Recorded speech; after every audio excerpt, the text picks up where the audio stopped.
नमस्कार मित्रों।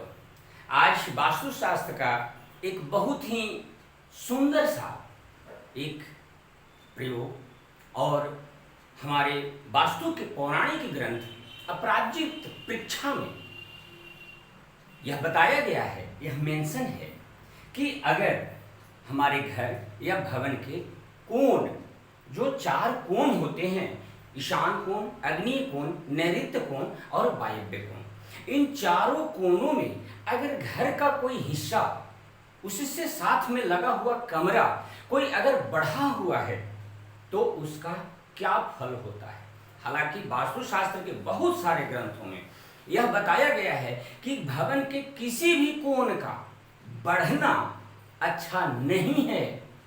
हाँ, ईशान कोण को, वह प्लॉट का, वह भूमि के ईशान कोण की ओर कुछ हिस्सा बढ़ा हुआ अच्छा माना जाता है, परंतु भवन के किसी भी कोण को बढ़ना अच्छा नहीं माना जाता है। ग्रंथों में इसे साला कहते हैं या कमरा जिसे हम कहते हैं। उसी के लिए हम चारों कोणों के बारे में आज बताने की कोशिश करेंगे। अपराजित पृच्छा के 62वें अध्याय में है आया है।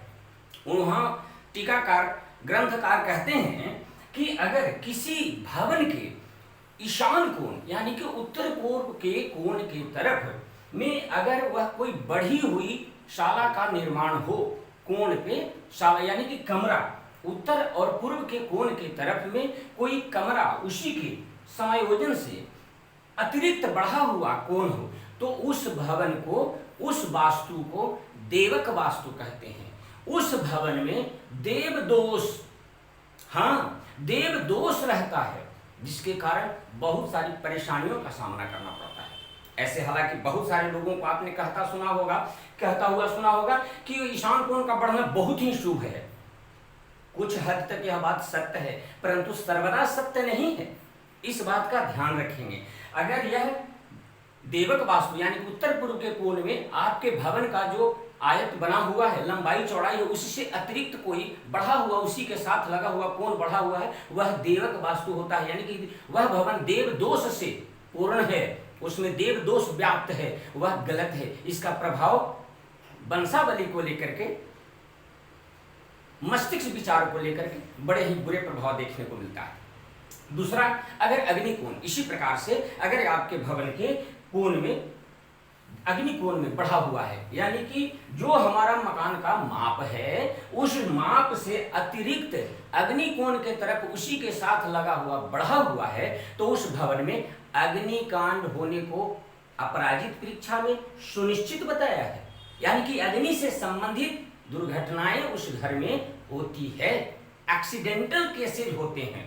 उसी प्रकार से नैऋत्य वास्तु, इसे कहते हैं अग्निद वास्तु कहते हैं, अग्नि कोण में बढ़ा हुआ है। और जब नैऋत्य कोण यानी साउथ वेस्ट, दक्षिण पश्चिम के कोण में अगर आपके भवन से लगा हुआ कोई कक्ष नैऋत्य कोण की तरफ बढ़ा हुआ हो, तो उसे नैऋत्य वास्तु कहते हैं। इसके बारे में अपराजित पृच्छा में ग्रंथकार कहते हैं कि यह व्याधियों का यानी कि रोग बीमारियों का घर कहा गया है। यहाँ तक कि उन्होंने उसमें लिखा है कि यह मृत्युदायक परेशानियों को जन्म देता है, यानी कि मृत्युदायक कष्ट देता है, दीर्घकालिक बीमारियों को देता है। और उसी प्रकार से अगर उत्तर पश्चिम वायव्य कोण के तरफ में आपके भवन से लगा हुआ कोण के तरफ में कोई शाला कक्ष बढ़ा हुआ है, अतिरिक्त एक्स्ट्रा है, बढ़ा हुआ है, उसे वायव्य वास्तु कहते हैं। उसमें रहने वाला भवन स्वामी अस्थिरमति का या उसका जीवन ज्यादातर यात्राओं में व्यतीत होता है, और बाहरी प्रभाव, घर का नहीं, बाहरी प्रभाव के कारण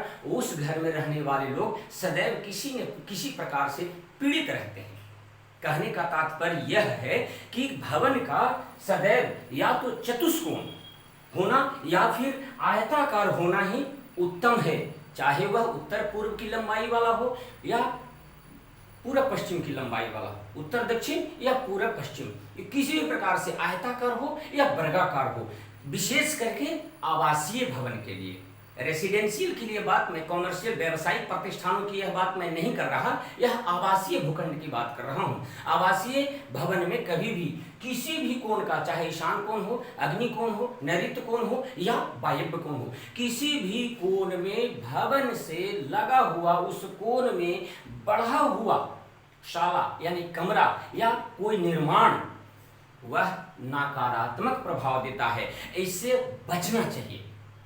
अब ध्यान रहे, अगर इससे संबंधित आपको परेशानी, जैसा कि हमने बताया ईशान कोण में देव दोष होता है, ईशान कोण बढ़ा हुआ है तो, और अगर अग्नि कोण में कोई कॉर्नर पे बढ़ करके कोई कमरा बना हुआ है तो वहाँ अग्नि से संबंधित परेशानियां उत्पन्न होती है, अग्निकांड होते हैं उस भवन में। और अगर भवन का नैऋत्य कोण अतिरिक्त बढ़ करके कोई कमरा या किसी प्रकार का कोई निर्माण किया हुआ है, वह बीमारियों का घर है, मृत्युदायक कष्ट, मृत्यु संबंधित, मृत्यु के जैसे कष्ट प्रदान करने वाला होता है। और वायव्य कोण में अगर आपके घर के भवन के कॉर्नर में बढ़ा हुआ कोई शाला का निर्माण है तो वह बाहरी प्रभाव से, वायु प्रभाव से, अंधड़ से, पानी से, बाहरी लोगों के विचारों से परेशानियां उत्पन्न होती है। भवन स्वामी खुद वहां टिक नहीं पाता है या उसका मस्तिष्क स्थिर नहीं रहता, मन बेचैन रहता है।